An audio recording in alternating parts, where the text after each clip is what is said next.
Hi and welcome to the Free For All pod with me, Rob Fludder. As the title suggests, this is a total free-for-all with no set subject or genre, just a light-hearted and fun podcast in which I encourage listener interaction and at times special guests. Wherever you're listening, just relax and let's get into the episode. Hi and welcome to the Free For All pod with me, Rob Fludder. It is the World Cup final episode, and what a World Cup it's been. It's been full of drama, full of goals, full of shocks, full of amazing players, amazing talent, some emerging, some legends of the game. I suppose everybody watched that final on Sunday. It's got to be one of the greatest World Cup finals ever, and it's one that will go down in history and will be long in the memory for many, I'm sure. You know, when you look at finals in major competitions, and be that domestic or on the world stage, sometimes they can be a little bit flat, a bit boring, where both teams cancel each other out. But the final between Argentina and France on Sunday, it was nothing but magical. It was pure drama, lots of technical ability on show, and lots of emotion, I think, for many of the players and fans out there. And it's weird, isn't it? Because the final started and it was a build-up between Messi and Mbappe. And, you know, I know sometimes the press can go a little bit OTT on these sort of players. But I think it was right to do that because both players have had a fantastic tournament. They both play for PSG. Mbappe 4 years ago was an emerging talent that won the World Cup. Over the last 4 years, going great guns. Lots of stories around him, isn't there? Is he staying at PSG? Do they want him? Do the fans want him? He's going to Real Madrid. Then he stays at PSG. But there's no denying the talent in the man. He's absolutely phenomenal, and got real raw pace about him. He's got so much confidence as well, and he plays with a smile on his face. And then you got the legend that is Lionel Messi, who, let's be honest, has had a really good tournament. He's getting on a little bit now. He does wander around the pitch even more than he has done in the past. But when he does get the ball, he always seems to affect the game, and he drives many other players on. And I think he just puts genuine fear into defenders. So I think it was right that the press were building this up to be the Messi and Mbappe show, and let's be honest, it didn't let it down. The final started and there was all that build up, and it's fair to say Argentina took the game to France. France looked leggy, they looked tired.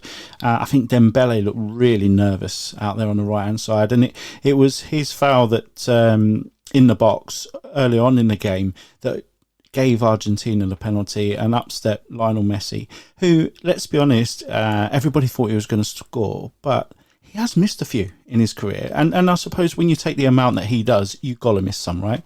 But it's the World Cup final. It's his last chance to win the World Cup, let's be honest. It's his own nation, all the weight of that nation on his shoulders. He steps up to take that penalty and he slots it away as coolly as you like. It's like he's got ice in his veins. He didn't blast it. He just watched the keeper, wait for the keeper to make a movement, and easily slotted it to the goalkeeper's left. And what a goal! And I know penalties, everybody expects the player to score, right? And when you're a striker or a forward and you're Lionel Messi, you're expected even more. But just to step up and the whole world watching you and just slot that home the way he did, absolutely phenomenal. And that just inspired Argentina. And, you know, we didn't see any good reaction from France. And it wasn't long before it was 2-0. A sweeping move finished off by Angel Di Maria, who in that first half had a fantastic game. He came back into the squad, didn't he? Into the starting lineup, sorry, after missing a few games. But he looked on fire and he gave the French right back, the young lad, a real torrid time in that first half. And 2-0 at half time could have been more. Could have been absolutely more, and France didn't register a shot on goal for the whole first half, which was, you know, really, really disappointing, to be honest, for a team that had shown so much flair, that had done so well during the tournament. That was disappointing.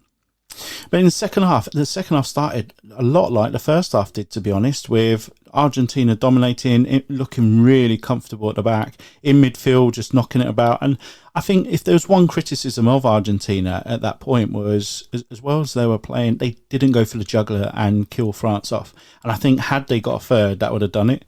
But on 81 minutes, France venturing forward, and they brought some substitutions on actually in the first half. Dembele went off and Giroud. I felt for Giroud. He wasn't affecting the game, but in fairness, France weren't doing much, and he's one of those players that will always give you a chance of getting back into it. But Dembele was having a nightmare. But some of the players that come on, they made a bit of an impact, and then in the 81st minute, it was an innocuous cross really. That hit the Argentinian elbow, and the referee awarded a penalty. And up stepped Mbappe, that's had an absolutely fantastic tournament, and slotted it away with ease and confidence, and just gave the French a bit of belief out of absolutely nowhere. They just weren't doing anything. They didn't look threatening. But yeah, the real belief. And then, all of a sudden they were on top of Argentina. They then become looking shaky. They looked nervy on the ball. Messi gave the ball away, didn't he, in midfield, and the French went up and attacked. And it was Mbappe again, a great volley. I mean, no one in them right had the opportunity to volley that and score. It was fantastic, and just to see that nestle into the corner, and it was 2-2. Heading, into extra time, and again, it was out of nowhere. The French they had nothing about them at the time. You couldn't make it up. And into extra time we went, and at one point it looked like France might even have the opportunity to score and win the game. But it went into extra time. The first half extra time, a little bit uneventful. I think both teams a little bit tired. The French had a bit more. Of the ball, and they attacked the Argentinians a little bit more. But it was really in that second period of extra time where it all come to life, and a great move by Argentina. And it was that little man, Mr. Messi, slotted home to put Argentina 3-2 up in the second period of extra time. And you just felt that was it. That was the World Cup done and dusted. Messi had won it for Argentina, and finally the great man was going to get his hands on the trophy. But there is that other superstar on the opposite side that people shouldn't write off, and it was yet another penalty, and up stepped Mbappe. So another penalty for France, up stepped Mbappe, and just as you saw Messi score and keep his cool, Mbappe, cool as you like, buried it bottom corner, 3-3, and couldn't believe it. The drama, the ups and downs, the look on those Argentinians' faces, because for 81 minutes they were winning that. They had won it. It was comfortable. Then it come back to 2-2. Then Messi had scored, and the pure jubilation. And when Mbappe slotted that penalty home to bring it back to 3-3, you could just see the faces. It was utter disbelief. Angel Di Maria had been taken off part of the way through the second half, and on the bench he just looked absolutely in tatters. He looked really upset, he looked angry, he looked scared. But the game went to penalties, and although the momentum was with France, penalty shootout started. Messi stepped up, he scored his, of course he done. And to be fair, Mbappe stepped up and he scored his. So not only had he scored a hat-trick in the World Cup final, the first player since Sir Geoff Hurst to have done it in 1966, and he also slotted away a penalty for his nation as well. But it wasn't to be for France. They missed a couple of penalties. Argentina went on and won the penalty shootout, and finally Lionel Messi could get his hands on the World Cup. And you don't begrudge him that.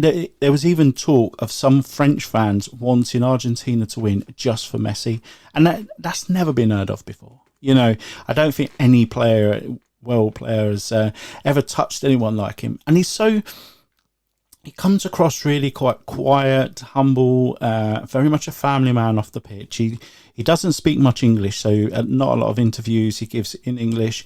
Even in Spanish media, he tries to keep himself to himself.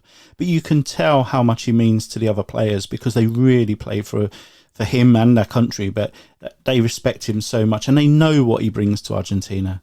And it was an amazing final, one that, like I said, will go down in history. There was the drama, there was ups and downs, the equalisers, Mbappe scoring a hat-trick in the World Cup final and still being on the losing team. That's hard. But he got the golden boot, and I'm sure that'll be little consolation to him. But, you know, they won it 4 years ago. He's got in the final again. And if you look at the youth coming through that French team, you won't be shocked if in 4 years' time they're in the final again. But an amazing final, one that, you know, it epitomises a great World Cup. And I'm just pleased that I was able to watch it.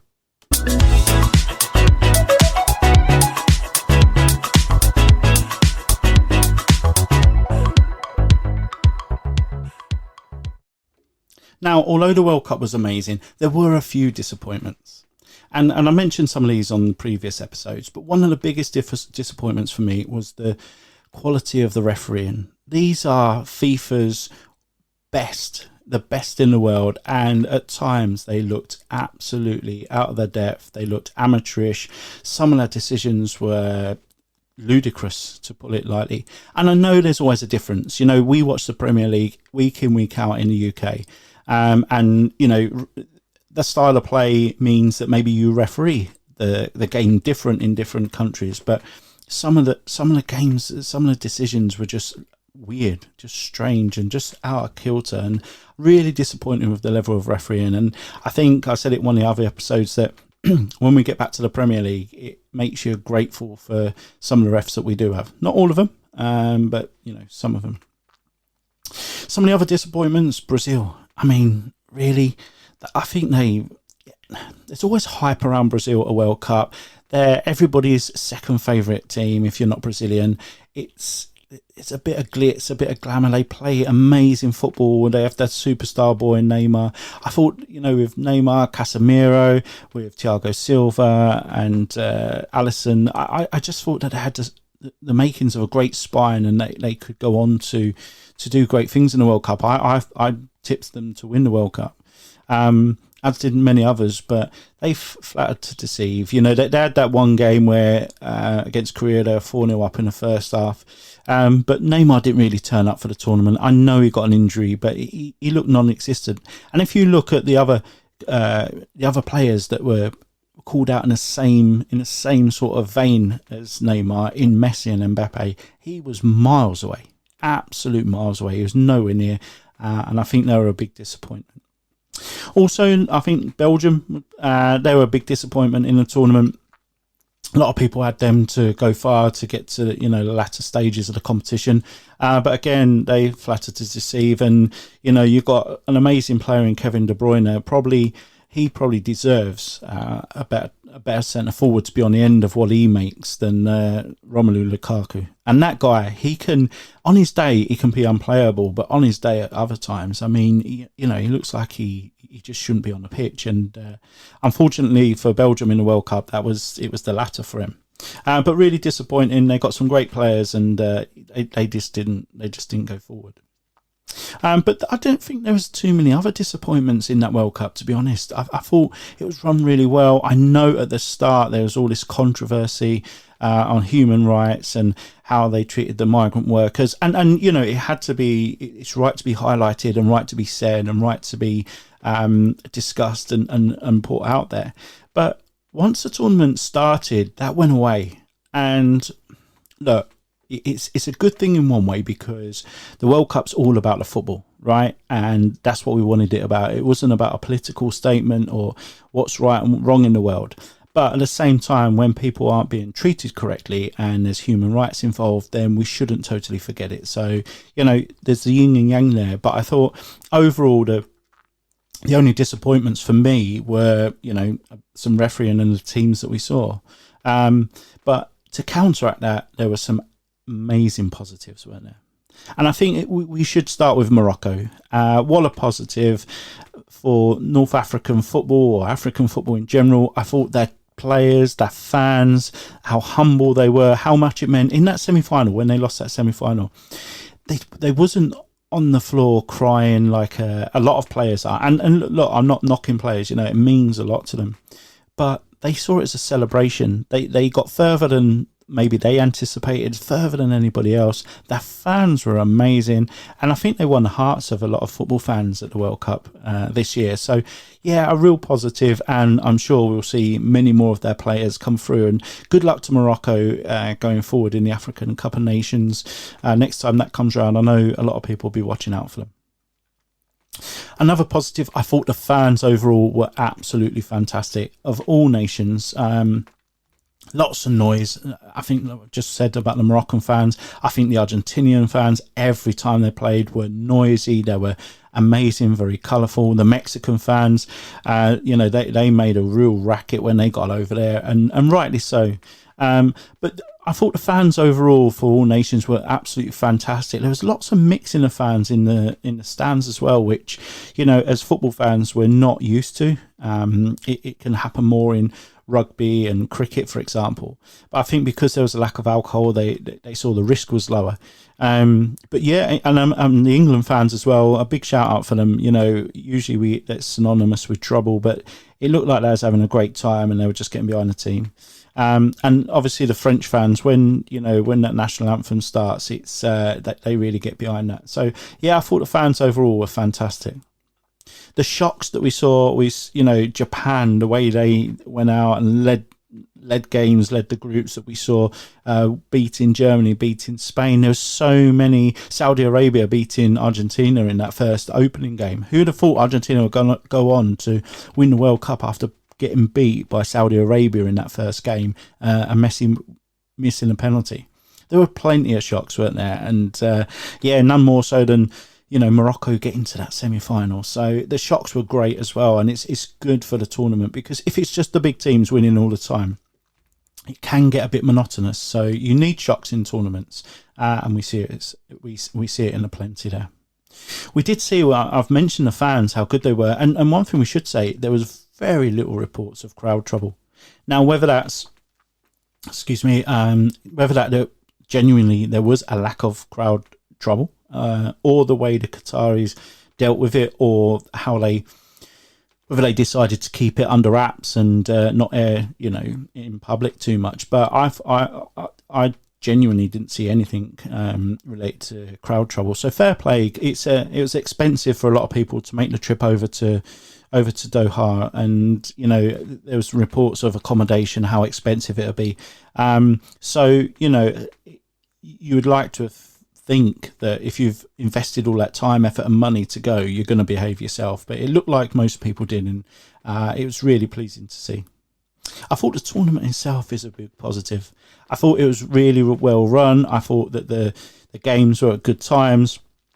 For those in the UK anyway, you didn't hear too much of trouble, people getting in and around the grounds. I know there was that one game, wasn't there, where people struggled to get in. There was I think it was a Morocco game where they were so excited, a lot of Moroccans had turned up without tickets, and they sort of got in the way of those with tickets. But you didn't see it as a real problem or safety risk. It just slowed the entrance down. But I thought the tournament itself was fantastic and played in really good spirit. I thought a lot of the interviews by a lot of the managers were great as well. I know they are a lot more media savvy nowadays, but I thought a lot of them spoke really well.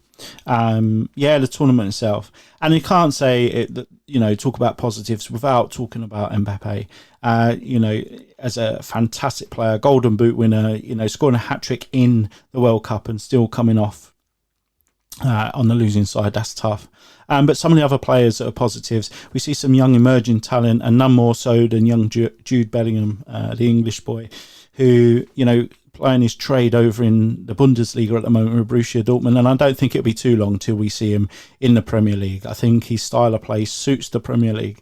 And I'm sure it'll be Man City or Liverpool that snap that young lad up and relatively quickly. And I think he won't have to worry about his future too much. But then the last one, I keep talking about him, but Lionel Messi, what a player. Over the years, he didn't just do it in this tournament, by the way. He has done it for the whole of his career. He's a young emerging talent. He's done it at the highest level with Barcelona. You know, if you're a proper football fan, right, and you remember Messi at Barcelona, don't forget that. And take a bit of time maybe to look on YouTube at some of his older games. He absolutely bossed it. He was absolutely fantastic. What a player over his career. And look, his career's not ended, by the way. He said he's not retiring from international football. He's still got a contract at PSG. There's talk of him going to America, all that sort of thing. So I don't want to talk about him as if he's done and dusted. But positives in that tournament, he lived up to his billion, and it was an absolute joy and privilege to watch him. And I'm really pleased to have seen the lad, you know, win the World Cup. He's won everything domestically. He's won the Copa America with Argentina and now the World Cup. And what a great player.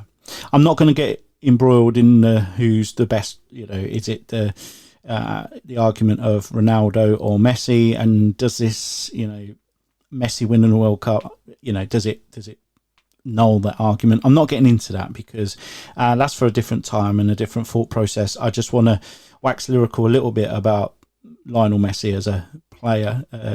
It brings joy when you watch him. Absolutely fantastic. And I'll never get bored of watching that young man play.